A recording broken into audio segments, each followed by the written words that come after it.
Hello అండి, అందరికి నమస్కారం. అందరు ఎలా ఉన్నారండి? అందరు బాగున్నారు అనుకుంటున్నాను. ఈరోజు నేను మీకు మసాలా అరటికాయ కూర ఎలా చేసుకోవాలో చేసి చూపిస్తాను అండి.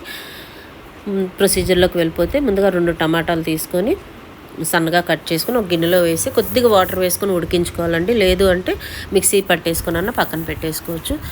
ఇంకో కళాయి స్టవ్ మీద పెట్టేసుకొని 3 స్పూన్ల ఆయిల్ వేసుకోండి. దీంట్లో ఆవాలు, జీలకర్ర, అలాగే వెల్లుల్లిపాయలు వేసి కొద్దిగా ఫ్రై అయిన తర్వాత కట్ చేసుకున్న ఉల్లిపాయ ముక్కలు అలాగే పచ్చిమిరపకాయలు వేసుకొని ఫ్రై చేసుకోవాలండి. ఈ కొద్దిగా ఒక 50% ఫ్రై అవ్వాలండి. ఎక్కువ ఫ్రై మాడిపోతే మళ్ళీ మనం అరటికాయ ముక్కలు వేసినప్పుడు కొద్దిసేపు ఫ్రై చేసుకుంటాం. సో అదొకటి జాగ్రత్తగా చూసుకోండి. తర్వాత కొద్దిగా ఫ్రై అయిన తర్వాత ఉల్లిపాయలు, కరివేపాకు కూడా వేయండి.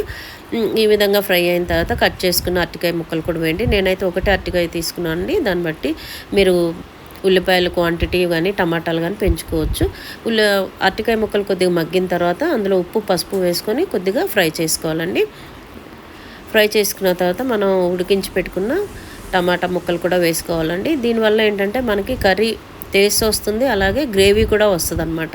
సో అందుకోసం మనం అన్నంలో కలుపుకోవడానికి కూడా మనకి ఈజీ అయిపోతుంది. అది కొద్దిగా మగ్గిన తర్వాత సరిపడా కారము, ధనియాల పొడి, అలాగే గరం మసాలా కూడా వేసుకోవాలండి. నేనైతే అల్లం వెల్లి పేస్ట్ వేసాను, అది క్లిప్ మిస్ అయింది, అది కూడా కొద్దిగా వేసుకోండి.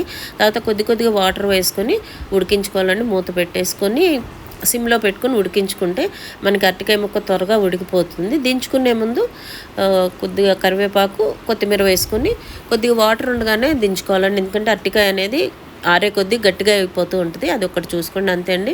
మీకు నచ్చితే ప్లీజ్ లైక్ చేయండి, షేర్ చేయండి, కమెంట్ చేయండి, సబ్స్క్రైబ్ చేసి బెల్ బటన్ ప్రెస్ చేసి నోటిఫికేషన్స్ అన్నీ మీకు వస్తాయండి. Thank you for watching.